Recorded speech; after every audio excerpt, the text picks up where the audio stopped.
Hello students, आप सभी का हमारे YouTube channel now school is here में एक बार पुनः स्वागत है। जैसा कि हम लोग कंटिन्यूसली साइंस की सीरीज में अपना क्लासेस के माइक्रो ऑर्गेनिज्म सूक्ष्म जीव पढ़ रहे हैं, उसमें हम लोग एल्गी, बैक्टीरिया तथा माइक्रो ऑर्गेनिज्म का इंट्रोडक्शन पढ़ चुके हैं।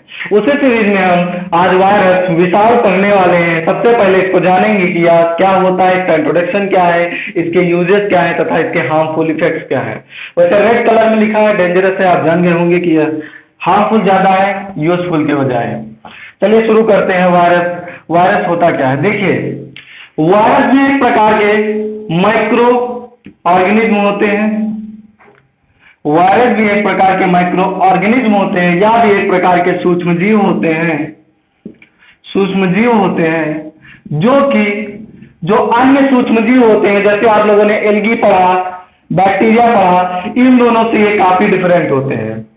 कैसे डिफरेंट होते हैं यहाँ जानेंगे। देखिए इनका जो साइज होता है वो एल्गी का तो देखिए आप लोग देख लेते हैं कि बहुत बड़ी एल्गी जो होती है वो तो 50 मीटर की पाई जाती है समुद्र में, दैत्याकार एल्गी उसे कहते हैं, शैवाल कहते हैं। लेकिन जो बैक्टीरिया होता है वह एल्गी से छोटा होता है, लेकिन जो वायरस होता है वह बैक्टीरिया से भी छोटा होता है। Virus is much smaller than bacteria, या बैक्टीरिया से भी छोटा होता है। और अगर देखें सही रूप से तो माइक्रो ऑर्गेनिज्म में सबसे छोटे जो होते हैं वो वायरस ही होते हैं, विषाणु ही होते हैं। और इनका जो साइज होता है वह 0.015 माइक्रॉन से 0.2 माइक्रॉन के बीच में लाई करता है। जो हमारे वायरस या फिर विषाणु होते हैं उनका जो साइज होता है वह 0.015 माइक्रॉन से लेकर 0.2 माइक्रॉन के बीच में भी लाई करता है। देखिए आप लोग पढ़ रहे होंगे तो बैक्टीरिया में आप लोगों ने पढ़ा है जैसे कि बैक्टीरिया, एल्गी, ये सब कई ऐसे माइक्रो ऑर्गेनिज्म होते हैं जिन्हें हम माइक्रोस्कोप सूक्ष्मदर्शी से देखते हैं, जिन्हें हम माइक्रोस्कोप या फिर सूक्ष्मदर्शी से देखते हैं। इन्हें हम अपनी नेट आंखों से नहीं देख सकते हैं। इन्हें देखने के लिए हमें सूक्ष्मदर्शी या फिर माइक्रोस्कोप की जरूरत पड़ती है। लेकिन मैंने आपको इंट्रोडक्शन क्लास में बताया था कि कई ऐसे माइक्रो ऑर्गेनिज्म या फिर सूक्ष्म जीव होते हैं जिन्हें देखने के लिए हमें इलेक्ट्रॉन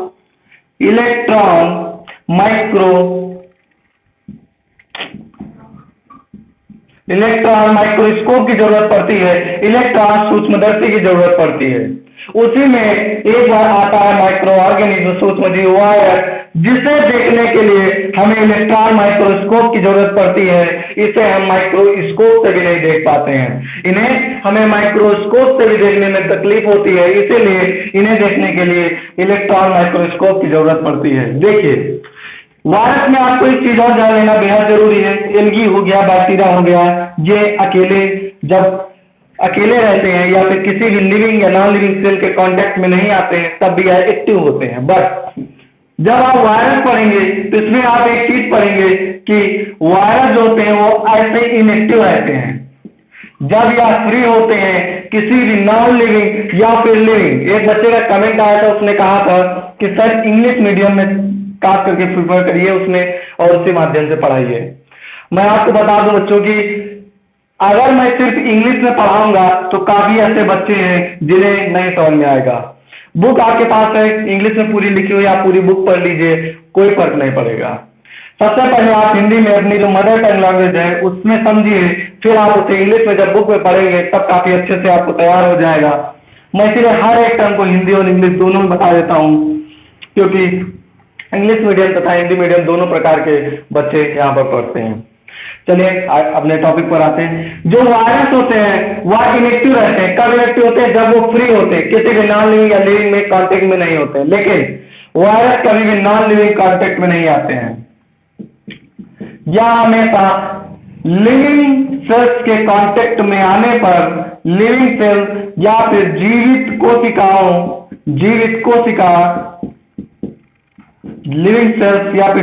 कोशिकाओं के जब संपर्क में आते हैं या फिर कांटेक्ट में आते हैं तभी या एक्टिव होते हैं या फिर सक्रिय होते हैं। वायरस विषाणु तभी हमेशा असक्रिय होते हैं क्योंकि जब यह स्वतंत्र होते हैं या किसी भी लिविंग से जीवित कोशिका के संपर्क में नहीं आते हैं तो यह इनएक्टिव या फिर असक्रिय होते हैं। वायरस तभी सक्रिय होते हैं जब लिविंग सेल या फिर किसी भी जीवित कोशिका के संपर्क में आते हैं, तभी वायरस आपके सक्रिय होते हैं या फिर एक्टिव होते हैं। इसी वजह से हम वायरस को, आप जब विज्ञान पढ़ना शुरू करेंगे, जब आप साइंस या फिर बायोलॉजी पढ़ना शुरू करेंगे, तो उसमें आप क्लासिफिकेशन ऑफ लिविंग ऑर्गेनिज्म पढ़ेंगे, लिविंग सेल पढ़ने से आप जानेंगे कि वायरस जो होते हैं विशाल, उन्हें लिविंग और नॉन लिविंग, लिविंग सेल और नॉन लिविंग सेल के बीच की कड़ी या फिर चेन कहा जाता है। वायरस को लिविंग तथा नॉन लिविंग सेल को बीच में जोड़ने वाली एक कड़ी या फिर चेन कहा जाता है, या इसमें बॉर्डर लाइन का भी निर्माण करते हैं। क्यों बॉर्डर लाइन बनाते हैं? क्योंकि यह जब लिविंग सेल के कांटेक्ट में आते हैं तभी एक्टिव होते हैं, इसीलिए यह लिविंग और नॉन लिविंग को बांट देते हैं, अलग अलग कर देते हैं।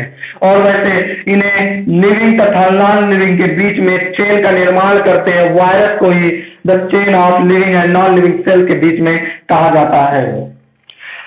यह टॉपिक आपको समझ में आ गया होगा। अब आपको मैंने यह बताया कि जो वायरस होते हैं वह लिविंग सेल के कांटेक्ट में आने पर ही एक्टिव होते हैं या फिर सक्रिय होते हैं। तो आपको यह जान लेना जरूरी है कि यह रिप्रोडक्शन या फिर प्रजनन तभी करते हैं जब यह लिविंग सेल के कांटेक्ट में आते हैं। या प्रजनन कैसे करते हैं? रिप्रोड्यूस होने लगते हैं या मल्टीपल मात्रा में, या बढ़ने लगते हैं या मल्टीपल्स की मात्रा में। जैसे आपको मैंने बैक्टीरिया बताया कि जब किसी भी दूध में बैक्टीरिया ल्यूकवार्म मिल्क में मिलता है तब वह मल्टीपल्स की मात्रा में बढ़ता है और कर्ड दही का निर्माण करता है।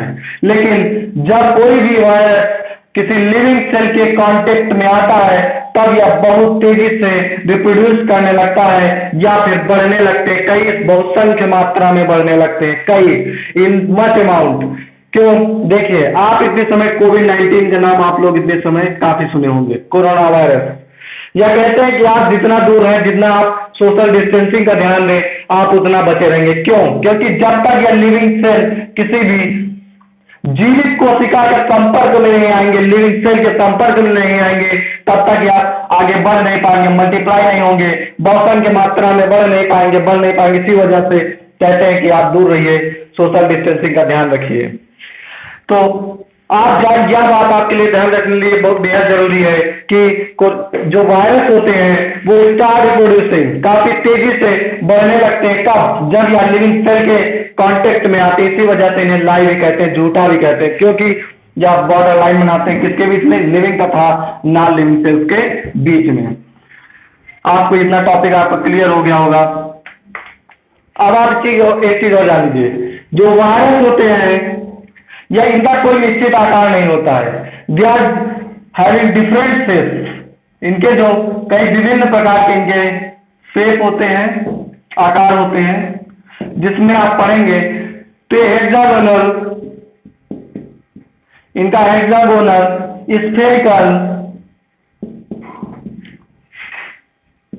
पॉलीगन, कई और इट इज एक्सेट्रा।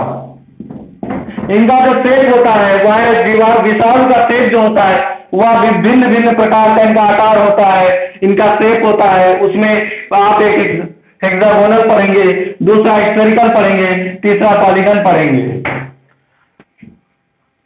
ऐसा ही आप पढ़ेंगे इनका जो डिफरेंट शेप होते हैं।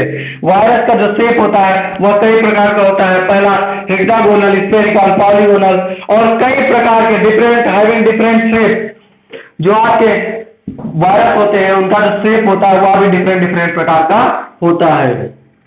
अब आप देखिए, वायरस जो होते हैं वह हमारे लाइफ में यूजेस भी इनके काफी है, इनके हार्मफुल इफेक्ट्स भी काफी है। यूजेस जब आप बड़ी कक्षा में पढ़ेंगे, अभी आपके क्लास में यूजेस नहीं दिया गया है, सिर्फ हार्मफुल इफेक्ट दिया गया है 8th क्लास की बुक में। लेकिन आपको मैं एक दो यूजेस बता देता हूँ। वायरस का यूज एल्गी की सफाई करने में, जैसे तालाब में बहुत ज्यादा शैवाल बढ़ जाते हैं तो उनकी सफाई करने में भी वायरस का इस्तेमाल किया जाता है। लेकिन जो आप पढ़ेंगे हार्मफुल इफेक्ट्स ऑफ वायरस, आपका टॉपिक जो है वह सिर्फ हार्मफुल इफेक्ट्स है वायरस के। देखिए, वायरस जो होता है वो पैथोजेनिक नेचर होता है इसका। इसका कैसा नेचर होता है? वायरस का जो नेचर होता है वह पैथोजेनिक होता है। पैथोजेनिक, इसको जब आप हिंदी में जान लेंगे इस वर्ड का मतलब, तब आपको वायरस का हार्मफुल इफेक्ट क्यों है यह आपको अच्छे से समझ में आ जाएगा। पैथोजेनिक का मतलब होता है रोगजनक या फिर रोगाणु। इसका मतलब क्या है? रोगजनक या कई प्रकार के डिजीजेस प्रोड्यूस करते हैं। जब हमारी बॉडी में आते हैं तब या कई प्रकार के डिजीजेस हमको प्रदान करते हैं, दे देते हैं, हमें तकलीफें प्रदान करते हैं, इसमें भी हम इसका हार्मफुल इफेक्ट पड़ते हैं। जो वायरस होते हैं वो कैसे होते हैं? They are pathogenic. Virus are pathogenic मतलब हिंदी मीडियम स्टूडेंट विषाणु रोगजनक होते हैं। विषाणु रोगजनक होते हैं। कैसे रोग देते हैं? जैसे आप देखेंगे तो यह common cold, measles, mumps, chicken pox, छोटी माता या फिर आम सर्दी, इस तरह कई प्रकार की जो हमारे डिजीजेज होती है, बीमारी होती है, वह सब किसकी वजह से होती है? वायरस की वजह से होती है। मम्स, चिकन पॉक्स, छोटी माता, मीसल्स हो गया, मम्स हो गया, चिकन पॉक्स हो गया, कॉमन कोल्ड, इस प्रकार की कई ऐसी बीमारियां हैं जो हमें सिर्फ और सिर्फ वायरस की वजह से होती है। खांसी आएगी वायरस, कॉमन कोल्ड आपके सर्दी हो जाएगी वायरस, चिकन पॉक्स आपके शरीर पे छोटे छोटे दाने आ जाएंगे, छोटी माता जिसे हम माता में कहते हैं भारती, तो वह हो जाएगा। सब कुछ किस वजह से होता है? वायरस की वजह से होता है। अगर हम देखें तो हमारे शरीर पे जितनी भी बीमारियां होती हैं सब के सब किस वजह से होती है? वायरस की वजह से होती है। इसमें आप एक बीमारी का नाम पढ़ेंगे, काफी फेमस बीमारी है एड्स। एड्स जिसका फुल फॉर्म होता है एक्वायर्ड इम्यूनो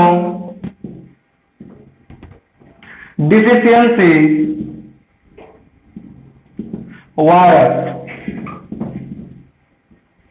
देखिए जो एड्स बीमारी होती है या भी किस वजह से होती है? वायरस की वजह से होती है। एक प्रकार का वायरस होता है जिसका नाम होता है HIV, जिसे हम हिंदी में कहते हैं ह्यूमन इम्यूनो डिफिशियंसी वायरस। एक प्रकार का वायरस होता है जिसका हम नाम पढ़ेंगे, सॉरी यहाँ पर मैंने वायरस लिख दिया है, यहाँ पर सिंड्रोम होगा, इसका एड्स का फुल फॉर्म होता है। यह किस वायरस की वजह से होता है? आपका HIV वायरस की वजह से होता है। और HIV वायरस का फुल फॉर्म क्या होता है? Human immuno deficiency virus. दूसरा आप एक और नाम पढ़ेंगे, पहला HIV, दूसरा आप पढ़ेंगे TMC, टोबैको मोइसस वायरस, TMV। कई ऐसे वायरस जो होता है उससे डिजीज सिर्फ हमारे एनिमल्स या फिर ह्यूमन बींग्स में नहीं बल्कि प्लांट्स में भी होता है, जिसमें आप एक पढ़ेंगे TMV, जिसका हिंदी में नाम है टोबैको मोइसस वायरस।